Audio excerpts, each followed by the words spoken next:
অনুরাগের ছোঁয়া ধারাবাহিকের আদিত্য অর্থাৎ অভিনেতা রাহুল মজুমদারের মেয়ে আয়রার জন্য কি গিফট নিয়ে এলেন স্বস্তিকা ঘোষ আর পৌষ্পিতা, সেই মুহূর্ত শেয়ার করে নিলেন অভিনেত্রী প্রীতি বিশ্বাস। এই দেখো এই কি তো উকি মেরে দেখছে। তুমি একটা হ্যাঁ তুমি এটা কাটিছো কাল এটা এরকম করেই রাখবে। কাল এটা কাল আইলু ভালো লেগেছে তোমার? আইলুল তোমার ভালো লেগেছে? এটা একটা সেকেন্ড আইলুল তাই না?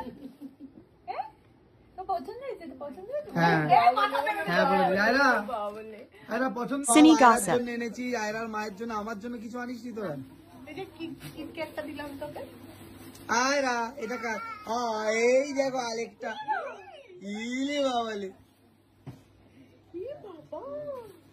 আর আমাদের মিষ্টি পৌষ্মিতা সবসময় হাসি খুশি পৌষ্মিতা এনেছে আয়রার জন্য।